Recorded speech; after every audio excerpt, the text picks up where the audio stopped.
I'm not Indian, but Jai Hanuman Gyana Guru Sagar Jai Kapisati Loko Jagar Ramaduta Atulita Baladhama Anjani Putra Pavana Sutanama. So 40-year-old Akaash Singh, he's a comedian. His entire comedy surrounds him talking about how hot his wife is and how ugly he is. His wife is objectively gorgeous. Me, nah. So that's what you gotta do. I gotta work my ass off, and then every time she starts looking at me and she starts assessing my beauty, I just throw a bag at that bitch.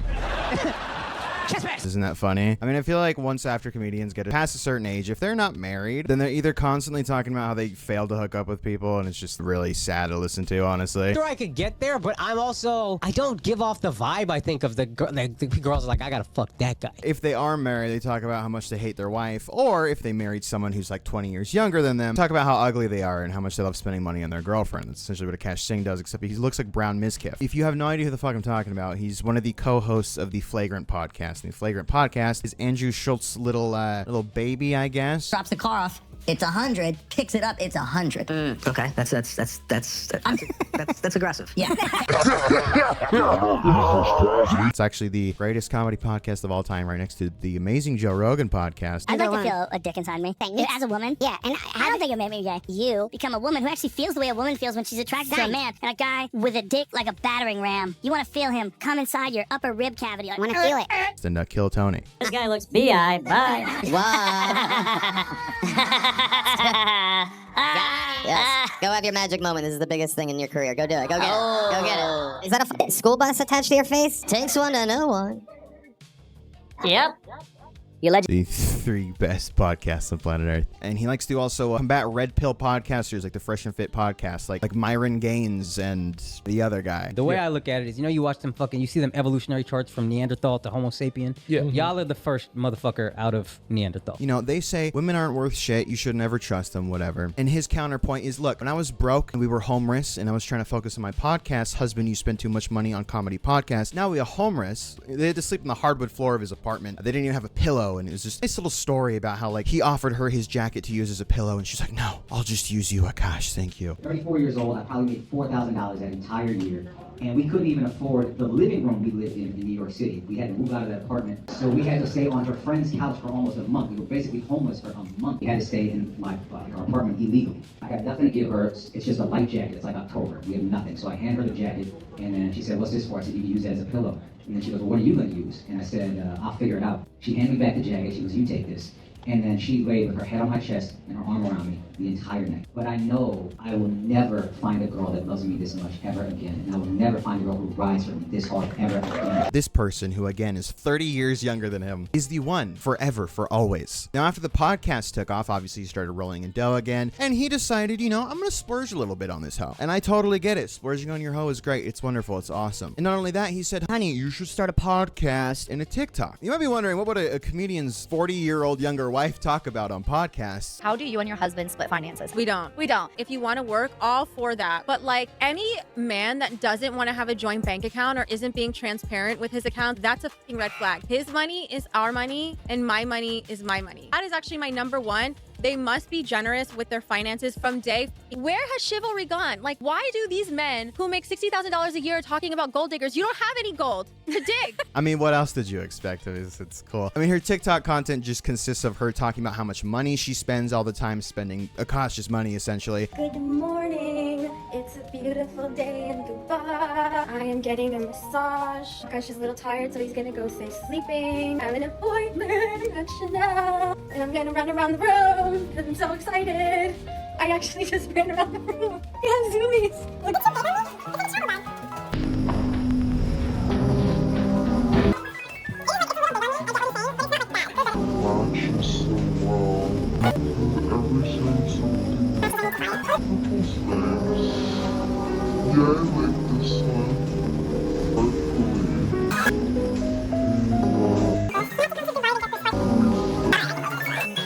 For those of you who are new here, hi, my name is Jasleen. I'm a stay-at-home wife, but I don't cook or clean because I don't feel like it. And my husband is a full-time stand-up comedian, and he buys me lots of nice things. And it's just the best fucking part is living with your best friend. Also, it's there's who buys you designer shit. Seems like that's the only thing that they maybe share between each other. You might be like, oh, well, maybe, she at least reciprocates love in some aspect at the very least. For the Akash's birthday, and May the fourth be with you. Yes. Yeah, and every year I dread it because I have to be nice the whole day, and I have to get him something. Listen, I'm just used to being treated like a princess all day, every day. So that one day that I don't. Oh, what torture. Yeah. But in every single clip that I've seen where he tries to kiss her, it looks like he has perpetual morning breath. Like she just cannot even fathom the idea of their lips touching. Thank you so much. What do you say? Nothing. Let's go ride a bike with my wife. My wife's real young, my wife's real small. Let's go to the beach and play with a beach ball. Praise Jesus God. It looks like a mail order bride and like a 90-year-old Russian oil oligarch, except, you know, there's only a 97-year age difference between these two. Also, another thing too, Akaash likes to talk about how they were both virgins up until they met. My wife also hadn't had any sexual partners, so that helped us connect a lot more. Let me ask you this, do you believe her? If you've seen her, then it's hard to believe. I remember I was just like, what? Oh, I guess maybe if your Diet Coke didn't have 7 cocks through it before you took a sip of it, maybe it would taste a little bit better. I don't know. I'm just saying, what if the Diet Coke uses too much teeth? But in the content that Akaash's wife uploaded, she talks about how much she misses college and how it was like her glory days. Sometimes I get so painfully nostalgic for college. The top like 4 songs when I came back for my sophomore year, Click, Pop That, Bands Make Her Dance, Birthday Cake, the 2 Chainz. I was popping my pussy and living my best life in these white boy frat houses, and I had a roster of guys that I would rotate through. So it's like, ugh. Now, I know what you're thinking. That sounds like she was being passed around at a frat house. She also tells us one story about how in the early days of Bumble and Tinder, invited this guy over and with not the intention of sleeping with him. This was before Bumble or Hinge. Like this was like in the OG days of the app. And this guy, I made the dumb mistake of letting him sleep over, like not really wanting to fucking hook up. And I like woke up in the morning and like my asshole was a little sore. Oh my. We're off to a great start with oversharing. I love when with people on the internet do this. It's wonderful. Like, okay, whatever. She had sex before they got married. Is that the biggest thing in the world? No. She also might be a little bit arrogant when talking about how Akaash was absolutely destroying using Vishna's using Vishna's anger and strength to destroy Myron Gaines or whatever the fuck his name is and the other guy of the Fresh and Fit podcast. She said all of the incel fan base of the Fresh and Fit podcast, which if you need to listen to 2 grown-ass men tell you how to live your life, where's your dad at? Why do you need advice like this? What are you listening to? And like people pay to have people like this give them advice. Are you a baby? Do you need baby daddy to like move your legs for you? Teach you how to walk? Take your training wheels off and hold you? Say, go on, bud, I got you. Don't worry. She talks about how he destroyed them, and after their incel fan base found pictures of them, they were leaving mean comments and saying, you know, there's no way that you would get with a girl like that. So my husband actually interviewed these red pill guys on their podcast one time, and I won't mention their names because who the fuck even cares.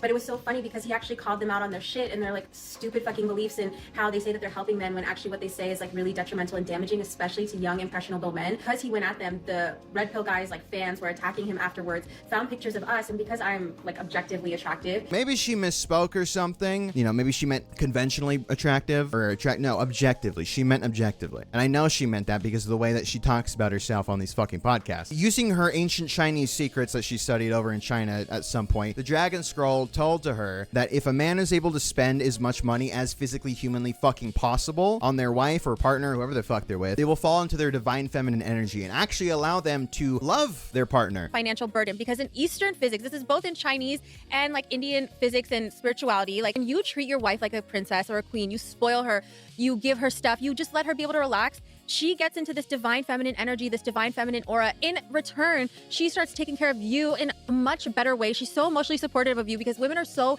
strong in their EQ and how they can take care of men. And like that energy gets rewarded in the universe. It starts coming back to you. And I can say I'm like a case in point example. Like even before my husband really started making money, he always would find little ways to spoil me, even if it didn't cost that much in the beginning. And now like we've gone from like him buying me like AirPods or like Nike shoes to now like, you know, spending so much money at Miu Miu or Cartier or whatever. And I'm not saying that to be braggy. I'm saying that I've seen this principle like really, really work. And I truly believe that like a man that takes care of his wife is like blessed by the universe. You have to spend money on your partner, your wife, your girlfriend, whatever, in order for them to actually love you. She also uses the dog book that she got in order to train their dog, in order to explain how Akaash actually is just like a Sigma male and isn't the loudest one in the room and actually commands respect in a more discreet, silent type way. And so like when I was training my dog, this is no joke, I read this dog training book and it says in the book, like the true alpha of the pack is not the dog that barks all the time, is super defensive, insecure. Like those are the red pill guys. The true alpha of the pack is the calm one, the quiet,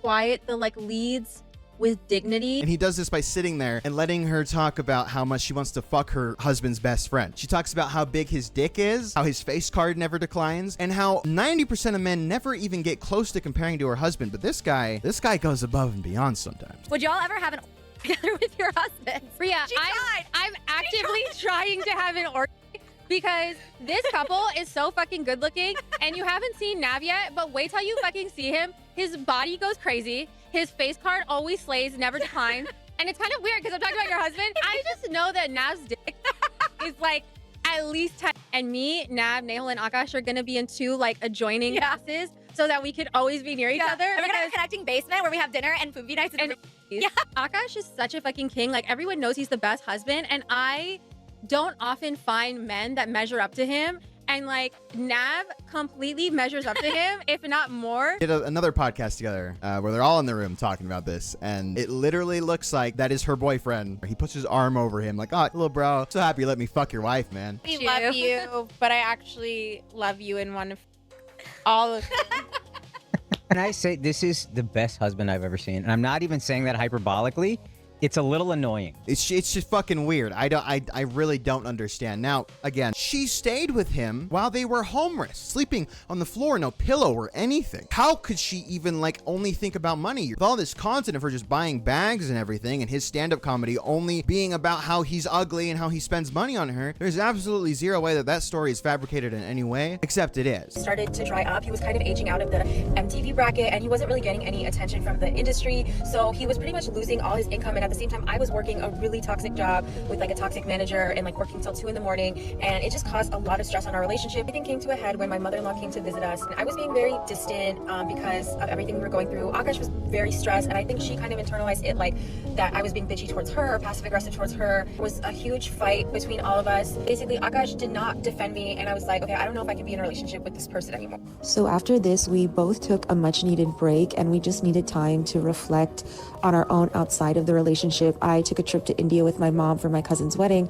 Akaash needed to find his voice within the relationship and find his voice between his mom and me. Finally, a couple months later, I just had this epiphany. We were still getting in fights, but Akaash went on his own trip to India, and my Nana Ji was sick in the hospital. He flew out of his way to go see him in Punjab. I woke up the next day seeing pictures of him, my Masi, and my Nana Ji, and I had this moment where I was like, okay, I know he's the right one. We're gonna make it. Why he would lie about this, I've got no idea. This all came to a conclusion when the Flagrant podcast finally talked about it with an episode titled "The Akaash Singh Situation Just Got Worse." It's uploaded 3 days ago. It's almost at 1 million views here, and the entire premise is like, oh Jesus Christ, she got fucking flashbang. The entire point is like, we're finally addressing the situation. I mean, it opens with this super dramatic ass fucking intro. Marriages will be shattered, friendships destroyed, nothing will be the same again. Our guest, once a beloved comedian, has spent the last couple weeks being destroyed, disrespected. He's been dragged through the mud, and he couldn't even take out that tiny little of his and stuff it inside for his own pleasure. Give it up for our friend, here to tell his side of the story, Akaash Singh.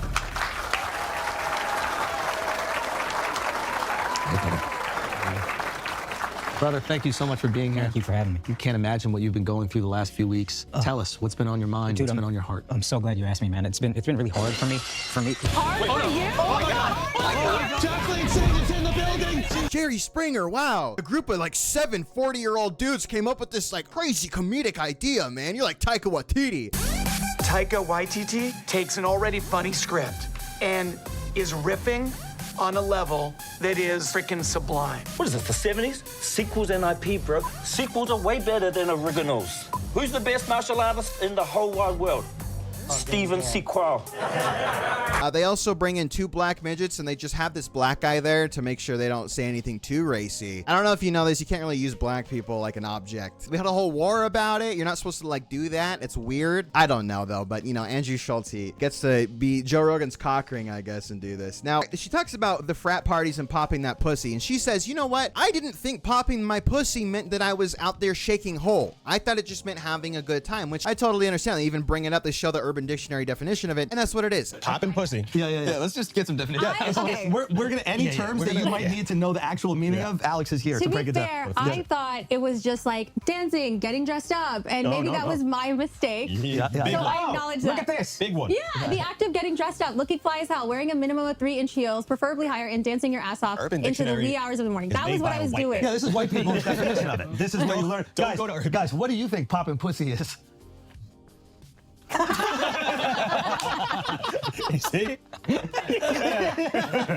Yeah, that's what I thought. As a white, I thought popping pussy was just dancing. I thought it was like twerking. That's what I thought. Yeah. Okay. Well, I knew that that's what you meant. Yes, that's what I meant. Well, I kind of understand that, but the reasoning that we're going down here is that you are so fucking retarded that that's what you thought. What's better, the fact that you were popping your pussy, which is completely fine, I don't give a shit, but for some reason Akaash does, or the fact that you're retarded? Is Akaash Singh fucking a retarded girl? I don't know, maybe. And then again, we go with the actually I'm just stupid excuse here. But she says the roster of guys, I didn't mean that I was getting passed around or anything. I just meant that they were the guys I was dating and talking to because I was like a repressed Christian girl or something. Yeah, allegedly, and you can correct me if I'm wrong here, is it true that you said that there was a rotation of guys? A roster. Yeah, what is a roster? What does that Okay, mean? What does so this mean? You guys have to understand, have you ever heard of the repressed Catholic schoolgirl? Never. I was, you know. Okay, so I was His Catholic school was in his living room. Imagine how repressed he was. I was a repressed Indian girl that I didn't even watch Jersey Shore in high school because I felt it to be too inappropriate. So when I got to college, I'm like, oh my God, I can dress however I want. I can do whatever I want. You can have a roster of crap. What does a roster mean? So it didn't actually translate to a roster. It just meant like 2 guys I was talking to and flirting with at the same time. That's it. That's all. Yeah. And when you say hooking up, I think people When think you I meant mean hooking up, I just meant making out. Again, like everything I say is so amplified and hyperbolic because it's so like incongruous to who I actually am as a person. Right. And they're all laughing, having a good time. This is the greatest thing ever. And again, reminding you, these guys are in their 40s. Not saying that you can't have fun in your 40s, but when it bothers me as a 20-year-old, then you have to stop. Also, why is this dude just eating like one piece of popcorn? Just one piece of fucking popcorn. It's like bothers the fuck out of me. And then on top of that, he took it out of his mouth, put it back. You can't do it. It's disgusting. We weren't making any money. We had to sleep on the floor of his apartment. Turns out she was making $70K a year, but she goes, it's in New York. And I understand New York's kind of expensive, but are we being serious right now? You weren't, yeah. What were you doing? When we met, I worked at Goldman Sachs. I got a job at Deloitte after I graduated college. I was a consultant. I used to really believe that you guys were poor with his sob stories. So we could get paid. I know you're working at a fucking hedge fund this whole time he was spending your money. Well, I wasn't making that much. I was making like 70 grand a year in New York City on 2 people. But that's good though. Yeah, it wasn't bad. Okay, so then now she also says that people are blowing the whole, story out of the water. I only left for a couple of weeks, maybe a month. All the Stones, can you dispel a rumor? I heard a narrative online that you guys were together and then you took a break for like 2 years and then when you started making money, you came back. Can you dispel this? No, we took a break for like a month or 2 months. After I started making money, post Patreon. What an idiot. In the video that you fucking posted, you literally said that it was a couple of months. And I was like, okay, I don't know if I can be in a relationship with this person anymore. So after this, we both took a much-needed break, and we just needed time to reflect on our own outside of the relationship. I took a trip to India with my mom for my cousin's wedding. Akaash needed to find his voice within the relationship and find his voice between his mom and me. Finally, a couple months later, I just had this epiphany. We were still getting in fights, but Akaash went on his own trip to India,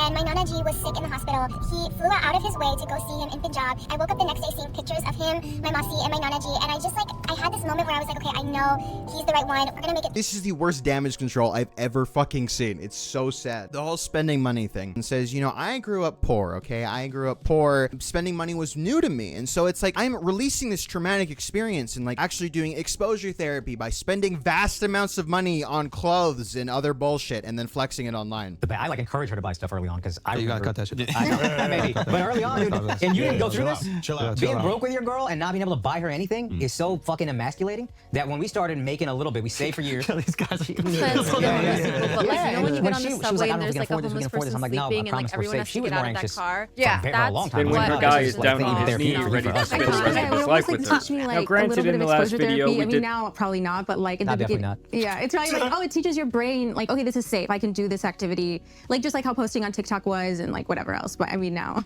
Wow, that's...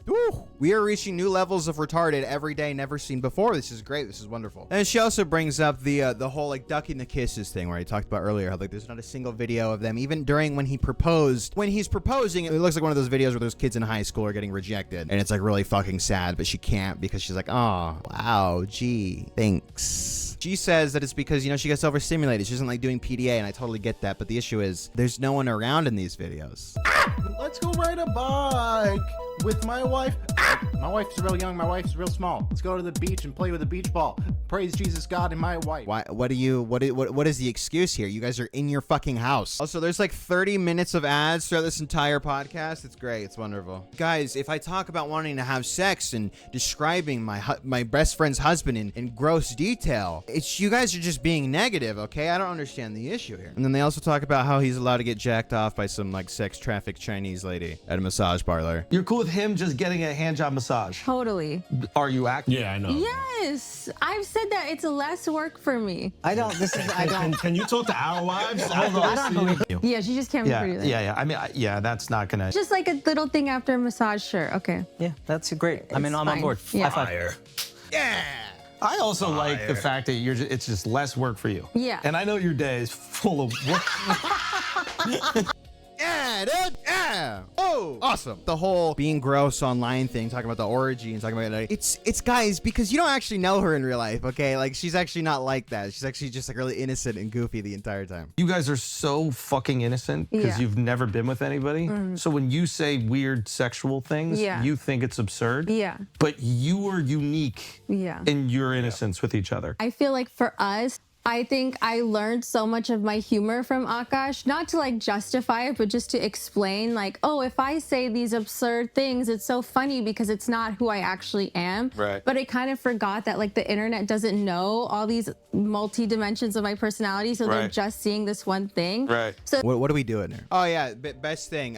She says, I don't cook and I don't clean, and my husband buys me pretty things. For those of you who are new here, hi, my name is Jasleen. I'm a stay-at-home wife, but I don't cook or clean because I don't feel like it. And my husband is a full-time stand-up comedian, and he buys me lots of nice things. Boy, are you just not like a protective partner at all? Like I'm not saying like gender norms. Like I'm not touching the fucking dishwasher or making any goddamn meal. But like, is there no equality in your guys' relationship? I mean, clearly not. You would have literally not been with him if he didn't make any fucking money from this stupid fucking podcast. Like, just be honest. I don't know why we're lying here. I don't know why we're sitting here pretending like you love this guy from the end of the earth until he doesn't have any money, which is fine. There's no issue with that. But you're coming on this podcast acting like, guys, you're just a bunch of overreacting retards. I don't understand. It's like, okay. Regardless, with all of this, does it really all matter? No. But I mean, you constantly criticize people for being simps, for letting their wife walk all over them. The husband just got really screwed in the whole process. He's also kind of like a dumb seeming guy, easily manipulated. He's so in love with his wife. He's like so cucked out. He just goes along with everything she wants. And you're criticizing red pill creators, you know, sometimes justifiably so. But then you turn around and you just give them consistent ammo for them to attack you with, and then do exactly what you're criticizing other people for. So like, what the fuck am I supposed to take from this at all? This entire podcast is retarded. Luckily, all of the comments, everyone's like, okay, thanks guys, appreciate it. This is the most retarded video I've ever seen. Again, it's not really a video, it's just a whole ad roll for someone getting cucked. But if you like the video, thank you so much. Make sure you like it, subscribe, comment, share, and maybe you'll get a girl that loves you at least as half as much as she loves Akaash, because clearly they're a match made in heaven. What else can I say? I love seeing people come together and resolve their differences so fucking much. But I love you guys. Thank you so much for watching. Goodbye.